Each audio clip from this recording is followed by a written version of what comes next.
السلام علیکم ورحمۃ اللہ وبرکاتہ۔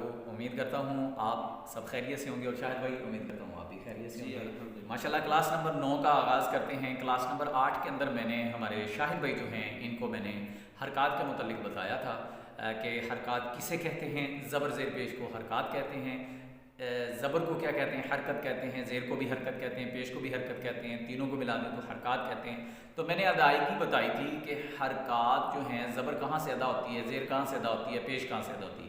کلاس نمبر 7 میں بھی میں نے بتایا، کلاس نمبر 8 میں بھی میں نے بتایا، میں نے تھمبنیل بنایا ہے۔ اگر آپ اس کو سیکھنا چاہتے ہیں، سمجھنا چاہتے ہیں، شاہد بھائی نے پڑھا ہوا ہے، آپ دیکھنا چاہتے ہیں تو آپ کلاس نمبر 7 اور 8 کو اچھی طرح واچ کر لیجیے۔ آج انشاءاللہ کلاس نمبر 9 کا آغاز ہے۔ آج میں ان کو کچھ نیا سکھانے کے لیے جا رہا ہوں۔ آج انشاءاللہ آگے بڑھیں گے۔ جی شاہد بھائی آپ تیار ہیں؟ جی سبق نمبر 3 انشاءاللہ اللہ نے چاہا تو آج کلاس نمبر 9 میں آپ کو مکمل کروا دوں گا، اور یہ بہت اہم ٹاپک ہے۔ جی اور اس کے بعد انشاءاللہ کلاس نمبر 10 جب ہم پڑھیں گے تو میں اس میں آپ سے سنوں گا قرآن پاک سے کہ جو میں نے حرکات، حروف، مخارج اور حروف میں جو فرق ہوتا ہے جو پڑھ چکے وہ سب کچھ اس میں آپ سے سنوں گا۔ آپ نے اس کے مطابق سنانا ہے۔ جو غلطی آ رہی ہوگی میں آپ کو بتاؤں گا، تو اللہ کے حکم سے انشاءاللہ آپ خود محسوس کریں گے کہ یہاں تک کتنی امپرومنٹ آ چکی ہے اور آگے کتنی آپ کو ضرورت ہے۔ ٹھیک ہے شاہد بھائی؟ جی آج چلیں گے جی، میں آپ کے سامنے رکھتا ہوں۔ ہم نے یہ پڑھا تھا زبر زیر پیش کو حرکات کہتے ہیں۔ جی اب اگلا سوال میرا آپ سے ہے، میں آپ کو سمجھا دوں، پہلے آپ بھی سمجھیے گا۔ جس حرف کے اوپر زبر، زیر یا پیش آ جائے اس حرف کو کیا کہتے ہیں؟ اس کا نام یاد کر لیجیے، بہت اہم ہے کیونکہ آگے چل کے یہ چیزیں استعمال ہوگی۔ جس حرف کے اوپر زبر، زیر، پیش آ جائے اس حرف کو کیا کہیں گے؟ تو سن لیجئے، اس حرف کو متحرک کہیں گے۔ شاہد بھائی کیا کہیں گے؟ متحرک، موتا، موتا، موتا، موتا، ہاں جی، یعنی تا کے اوپر زبر لگا دیں، موتا، موتا، حرک۔ حرک۔ ہاں جی میں نے لکھ دیا ہے سامعین کرام، آپ کو بھی شاید میری ہینڈ رائٹنگ اتنی اچھی نہیں ہے، شاید آپ کو سمجھ آ جائے۔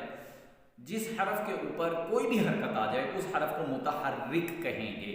جیسے کہ مثال کے طور پر میں یہی جو وائٹ بورڈ آپ کو دکھا رہا ہوں، میں ہمارے شاہد بھائی کو دکھا کے ان کو سمجھانے کی کوشش کرتا ہوں، آپ بھی غور کیجئے گا۔ جیسے کہ یہ ہے حرف با کے اوپر آ گئی زبر، با کے اوپر زبر آ گئی، تو شاہد بھائی بتائیے با کیا ہو گیا؟ با زبر، با کیا حرکت آنے کی وجہ سے با کیا ہو گیا؟ متحرک، متحرک ہو گیا۔ سامعین کرام با کے اوپر زبر آ گئی ہے تو با کیا ہو گیا؟ متحرک۔ اب اسی طرح اگلا حرف میں نے بنایا میم۔ جی میم کے نیچے زیر آ گئی تو میم کیا ہوگی؟ متحرک، متحرک۔ متحرک کیوں ہوئی؟ کیونکہ حرکت آ گئی۔ حرکت آ گئی۔ ٹھیک ہے، اگلا حرف ہے ہمارے شاہد بھائی جیم۔ جیم کے اوپر کیا ہے؟ پیش، پیش۔ پیش کیا ہوتی ہے؟ پیش کسے کہتے ہیں؟ حرکت۔ حرکت، پیش کیا ہے؟ حرکت۔ حرکت آنے کی وجہ سے جیم کیا ہو گئی؟ متحرک، متحرک ہو گئی، یعنی حرکت والی ہو گئی، حرکت والی، متحرک ہو گئی۔ جس حرف کے اوپر کوئی بھی حرکت آ جائے، کوئی بھی حرکت سے مراد 3 ہی حرکات ہیں، جی، زبر، زیر، پیش۔ تو کوئی میں کیا آ رہا ہے؟ زبر بھی آ رہی ہے، زیر بھی آ رہی ہے، پیش بھی آ رہی ہے۔ جس حرف کے اوپر تینوں میں سے کوئی بھی حرکت آ جائے گی اس حرف کو کیا کہیں گے؟ متحرک، متحرک کہیں گے۔ اس حرف کو کیا کہیں گے؟ متحرک۔ متحرک کہیں گے۔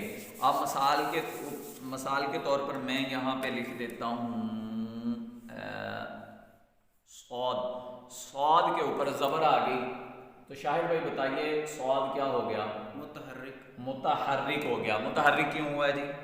زبر آ گئی، کیونکہ اس کے اوپر حرکت آ گئی، حرکت آ گئی، حرکت میں زبر آ گئی، حرکت میں، یعنی یہ جو حرکت ہے زبر والی ہے، یہ جو حرکت ہے زیر والی ہے، یہ جو حرکت ہے پیش والی ہے۔ اچھا آپ مجھے یہ بتائیں کہ اب میں نے لکھا تو کے نیچے زیر آ گئی تو تو کیا ہو گیا؟ متحرک، متحرک کیوں ہوا؟ زیر آ گئی، کیونکہ اس کے نیچے زیر آ گئی۔ جی ماشاءاللہ عز و جل۔ جی سامعین کرام میری آپ سے عرض ہے آپ اس پر توجہ دیجئے اور اس کو اچھی طرح یاد کیجئے گا۔ اب آگے والا بہت ہی اہم، یعنی پورا قرآن پاک اس کے قواعد جتنے بھی ہیں سب ہی اہم ہیں، وہ اس لیے جب آپ یہ سیکھیں گے اس کے مطابق پڑھنے کی کوشش کریں گے تو آپ کو خود کو پتہ چلے گا یہ کتنے اہم ہیں۔ جی شاہد بھائی؟ جی انشاءاللہ۔ حرکات کسے کہتے ہیں؟ حرکات زبر زیر پیش اس کو حرکات کہتے ہیں. اور اس کی ادائیگی میں نے بتا دی کہاں سے ادا ہوتی ہیں. ٹھیک ہے، زبر کا پتہ چل گیا کہاں سے ادا ہوتی ہے، زیر کا پتہ چل گیا. مور آواز کھلنی چاہیے زبر پر، اور جو زیر ہے یہاں پر مور آواز نیچے جانی چاہیے، نہ کہ درمیانی میں بے ہو جائے. بے نہیں، بی. یہ میں جب قرآن پاک آپ سے سنوں گا تو وہاں پر آپ نے اس پر توجہ دے کے پڑھنا ہے، بے نہ کر جائیے گا. اور پیش کہاں سے ادا ہوگی؟ ہونٹوں کی گلائی سے. ہاں، دو نہیں کر دینا. دو، بو، جو، شو، ہونٹ فل گول ہونے چاہیے. تھوڑی سی بھی آمیزش نہ ہو، دو، بو، شو، تو، یہ بھائی آمیزش نہ ہو. بالکل آپ کے ہونٹ گول ہونے چاہیے. ادائیگی کنفرم ہوگی. اچھا، جس حرف کے اوپر کوئی بھی حرکت آ جائے اس حرف کو کیا کہیں گے؟ متحرک کہیں گے. سامعین کرام، یہاں تک ہمارے شاہد بھائی نے بڑا مضبوط اور اچھے انداز سے سیکھ لیا ہے. آئیے اب آگے چلتے ہیں. بہت اہم چیز سمجھانے لگا ہوں، توجہ سے سنیے گا.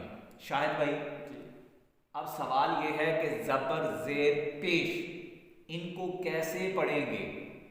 ادائیگی الگ تھی، ٹھیک ہے، حرکت آنے کی وجہ سے حرف کا کیا نام ہو گیا، وہ الگ تھا. اب اگلا سوال آپ سے ہے، آپ کو سمجھایا جا رہا ہے زبر زیر پیش حرکات کو کیسے پڑھیں گے. مطلب آگے ایگزامپل سمجھانے لگا. لمبا کر کے پڑھیں گے، جھٹکا دے کے پڑھیں گے، یا درمیانی کیفیت میں پڑھیں گے؟ اب میں آپ کو سمجھاؤں گا، توجہ سے سنیے گا. سوال پہلے سمجھ لیں، کیونکہ یہی سوال میں نے دوبارہ ریپیٹ کرنے ہیں اور جواب آپ نے دینا ہے. حرکات کو کیسے پڑھیں گے؟ زبر آ گئی اس کو کیسے پڑھیں گے، زیر آ گئی اس کو کیسے پڑھیں گے، پیش آ گئی. ان تینوں کا سوال ہے حرکات کو کیسے پڑھیں گے. تو ان کا جواب سن لیجئے. حرکات کو نہ لمبا کر کے پڑھنا ہے، نہ جھٹکا دے کے پڑھنا ہے، بلکہ اس کو معروف درمیانی حالت میں رکھ کے پڑھنا ہے. آپ کیا بولیں گے؟ معروف پڑھیں گے. معروف درمیانی. ہاں، معروف، بس معروف بول دیجئے. معروف کا مطلب ہے کہ نہ لمبا کر رہے ہیں نہ جھٹکا دے رہے. معروف نرم کر کے آپ اس کو پڑھیں گے. جیسے کہ میں با ہی لے کے چلتا ہوں. اب با کے اوپر آگے زبر آنے کی وجہ سے ہو گیا متحرک. اب جب ہم اس کو پڑھیں گے با زبر با، با زبر با. ہاں اچھا سامعین کرام توجہ کیجیے. اب میں غلط بتانے لگا ہوں. غلط طریقہ کیا ہوتا ہے؟ لمبا کرنا کسے کہتے ہیں؟ با زبر با، با زیر بی، با پیش بو. یہ کیا ہو رہا ہے جی؟ غلط ہو رہا ہے، یہ لمبا ہو رہا ہے، لمبا ہو رہا ہے. جھٹکا دینا کیا ہوتا ہے؟ اب سنیے گا. با زبر با، با زیر بی، با پیش بو، با بی بو. قرآن پاک میں غلط کیسے پڑھیں گے؟ الحمدللہ. یہ کیا ہو رہا ہے؟ دال کے اوپر کیا تھا؟ پیش. تو کیا ہو گیا؟ لمبا کر دیا نا. الحمدو لمبا ہو گیا تو غلط ہو گیا. ہم نے کیا کرنا تھا؟ جھٹکا بھی نہیں دینا تھا، لمبا بھی نہیں کرنا تھا. معروف. للہ، ہاں کے نیچے زیر ہے تو کیا کر دیا؟ حرکت تھی، حرکت کو کیا کر دیا؟ لمبا کر دیا. للہ. تو یہ غلط ہو گیا. قرآن پاک میں توجہ کیجیے گا، یہ بہت بڑی غلطی ہے، بہت بڑی غلطی آ رہی ہے. لمبا کر دیتے ہیں حرکات، بلا وجہ کھینچ رہے ہیں، زبر کو کھینچ رہے ہیں، زیر کو کھینچ رہے ہیں، پیش کو لمبا کر رہے ہیں. تو بھائی یہاں پر حرکات کو لمبا نہیں کریں گے. جھٹکا دینے والے کم ہیں، یعنی یہ غلطی کم پائی جاتی ہے کہ جھٹکا دے کے پڑھیں الحمدللہ. یہ جھٹکا ہے، ایسا نہیں. یہ والی غلطی بہت کم ہے، بہت کم ہے، نہ ہونے کے برابر سمجھ لیں ہے لیکن بہت کم ہے. لیکن جو میں کھینچنے کی بات کر رہا ہوں نا شاہد بھائی، یہ غلطی بہت زیادہ پائی جاتی ہے. تو اب آپ نے جب نماز پڑھنی ہے اور قرآن پاک پڑھنا ہے تو آپ نے کیا کرنا ہے؟ ان کو لمبا نہیں کرنا، لمبا نہیں کرنا. جس بھی حرف پر آ جائے گا، یہ انشاءاللہ العزیز کلاس نمبر 10 جب میں شاہد بھائی کو پڑھاؤں گا تو انشاءاللہ العزیز اس میں قرآن پاک سے قاعدے کے اوپر سے ان کو کہوں گا یہاں سے پڑھیں، حرکات کا خیال کریں اور اس کے بعد حروف کا خیال کریں. دیگر جتنا بھی ہم پڑھ چکے ہیں تو یہ پڑھیں گے. وہاں جہاں جہاں یہ غلطی کریں گے میں ان کو سمجھاؤں گا. ایک تو ان کو خود ہی سمجھ آتی جائے گی کیونکہ میں نے سمجھایا ہوا ہے، پڑھایا ہوا ہے. دوسرا آپ کو بھی انشاءاللہ بہت زیادہ فائدہ ہوگا کہ یہ اغلاط ہماری کیسے درست ہوں گی اور کیسی کیسی اغلاط ہماری آتی ہیں، کہاں کہاں ہماری کمزوری ہے. جی شاہد بھائی، ایک آخر میں آپ کو میں اور چیز سمجھانے لگا ہوں، یہ ہمارا آخری ہے۔ اچھا یہ ایک بہت اہم ٹاپک ہے یہ والا بھی، کچھ لوگ اس کو مطلب ہے کہ میں ابھی جو بتاؤں گا نا اس کے مطابق اسی کو سمجھتے ہیں۔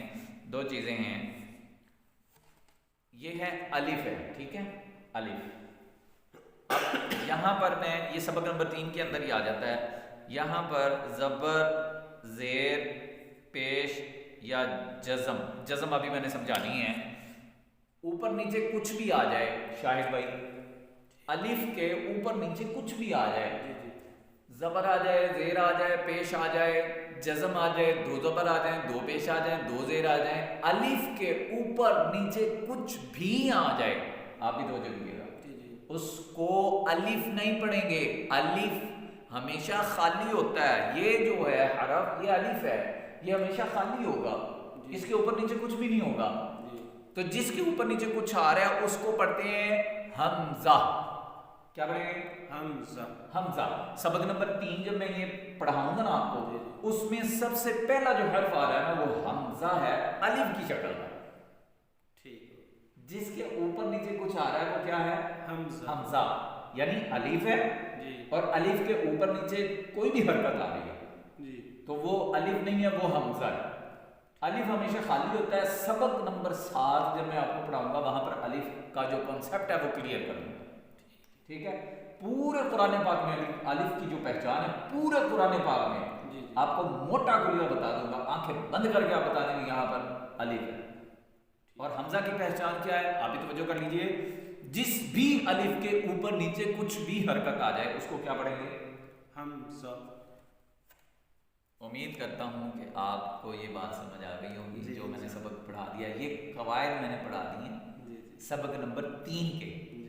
اب اس کے بعد شاہد بھائی میں آپ کو سبق نمبر 3 پڑھاؤں گا انشاءاللہ، اور پھر میں انشاءاللہ وہی چیزیں آپ سے نماز کے اندر، سورہ فاتحہ کے اندر یا سبحانک اللہم کے اندر سبق نمبر 10 جب ہم پڑھیں گے کلاس نمبر 10 کے اندر، تو میں آپ سے سنوں گا اوپر دیکھ کے، پھر میں آپ سے جہاں غلطی ہو رہی ہوگی میں آپ کو نشان دہی کرواؤں گا۔ یہ دیکھیں شاہد بھائی یہاں پر ہم نے یہ قاعدہ ایسے پڑھا تھا لیکن یہاں پر آپ ایسے پڑھ رہے ہیں تو وہ آپ کو پتہ چل جائے گا انشاءاللہ اگر یہ واقعی یہ والی غلطی ایسے دور ہوتی ہے، ٹھیک ہے جی۔ امید کرتا ہوں کہ جو کچھ میں نے پڑھا دیا ہے آپ اس کو اچھی طرح توجہ سے دوبارہ سنیے گا، دوبارہ آپ دیکھیے گا، اس کو یاد کیجیے گا۔ آپ سے بھی یہی عرض ہے پچھلے اسباق کو دیکھیں، رپیٹ کریں، جس کی سمجھ نہ آئے پچھلی کلاسز میں نے جو ویڈیوز اپلوڈ کر دی ہیں آپ ان کو دیکھیے، اس میں سے سیکھیے، پھر اگلی کلاس میں آئیے اس کو دیکھیے اور اپنا قرآن پاک اور نماز کو پڑھیے، تو اللہ کے حکم سے آپ کی نماز اور قرآن پاک درست ہو جائے گا۔ اسی کے ساتھ میں ہم اپنی کلاس کا اختتام کرتے ہیں۔ اللہ عز و جل کی بارگاہ میں دعا ہے کہ اللہ عز و جل ہمیں خیرکم من تعلم القرآن وعلمہ، تم میں سے بہترین شخص وہ ہے جو قرآن سیکھے اور دوسروں کو سکھائے، اس پر عمل کرنے کی توفیق عطا فرمائے۔ آمین آمین بجاہ نبی الامین صلی اللہ تعالی علیہ وآلہ وسلم۔